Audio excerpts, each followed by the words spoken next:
جب بھی آپ بکری کی یا بکری فارم کی بات کرتے ہیں تو آپ کو کئی دوست مشورہ ضرور دیتے ہوں گے کہ بکری فارم نہ کریں، اس سے بہتر آپ کٹے پال لیں، وچھے پال لیں، یا 2 گائے لے لیں یا 2 بھینسوں کو چارہ ڈال لیں۔ وہ آسان کام ہے، چارہ لے کے آئے اور اس کے بعد ان کو ڈال دیا۔ یہ چارہ بہت خراب کرتی ہیں، یہ پٹھے کھاتی نہیں ہیں، یہ میں کرتی ہیں، ان کو سنبھالنا بہت مشکل ہے۔ یہ وہ سوال ہیں جو میں نے بھی فیس کیے ہوئے ہیں، لوگوں نے مجھے بھی کہا، میرے دوستوں نے، کہ یہ کام نہ کرو، اس سے بہتر ہے کہ کوئی اور کٹے وچھے پالو، وہ ایزی کام ہے، تو یہ تھوڑا سا مشکل کام ہے، یہ نہ کرو۔ بکریاں بہت تنگ کرتی ہیں، ہم نے بھی تنگ آ کے بکریوں کو بیچ دیا۔ تو آج کی ویڈیو میں ہم دیکھیں گے کہ میں اس کام سے کتنا تنگ ہوا اور کتنا نہیں تنگ ہوا۔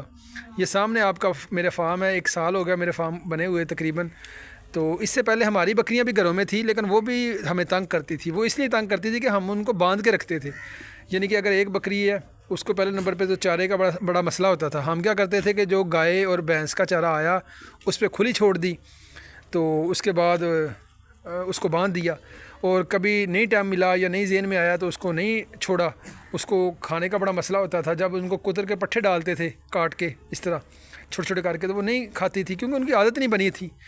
لیکن بعد میں یہ ہوا کہ جب میں نے بکری فارم سٹارٹ کیا تو مجھے بھی یہ ایسے سوال یا دوستوں نے مشورہ دیا کہ یہ کام نہ شروع کرو، لیکن الحمدللہ میں نے شروع کر دیا، اور میں آپ کو دکھاؤں گا کہ ہم خوراک کیسے ڈالتے ہیں۔ یہ دیکھیں کھلی بنی ہوئی ہے پکی، اس میں ایک دفعہ ہم صبح کو اور ایک دفعہ شام کو خوراک ڈال دیتے ہیں۔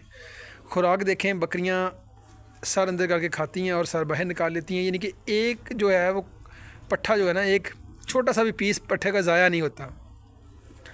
جس کا دل کرتا ہے وہ کھاتی ہے، جس کا دل کرتا ہے وہ پانی پیتی ہے اور پھر پیچھے جا کے بیٹھ جاتی ہے۔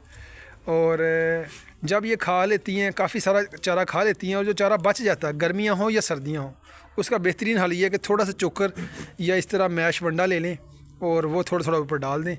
جب وہ ڈالیں گی تو جو توڑی کی جتنی بھی چیزیں ہوں گی یہ ساری کھا لیں گی، بہت تھوڑا بقایا جات بچے گا، باقی یہ سارا کچھ چبا چبا کے کھاتی رہیں گی، اور ونڈے کے لالچ کو، ونڈے کے چسکے کو یہ سارا چارہ ختم کر دیں گی۔ اس طرح بکریوں کی صحت بھی اچھی رہتی ہے اور ان کی گروتھ بھی اچھی ہوتی ہے، اور میرا کام بڑا آسان ہے۔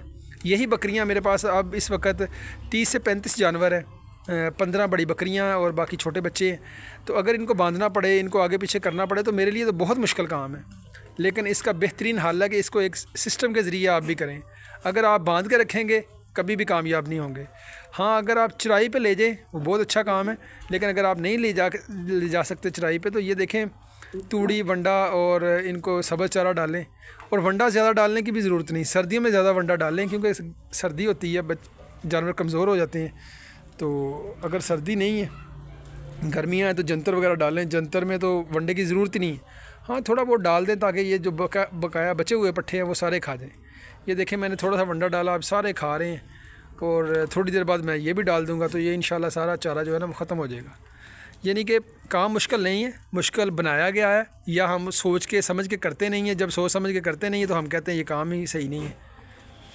آپ بھی شروع کریں اللہ کا نام لے کے اور ایک سسٹم سے کریں تو انشاءاللہ یہ مشکل نہیں ہے۔ اگر باندھ کے رکھنا ہے تو میں کہتا ہوں یہ کام نہ کریں۔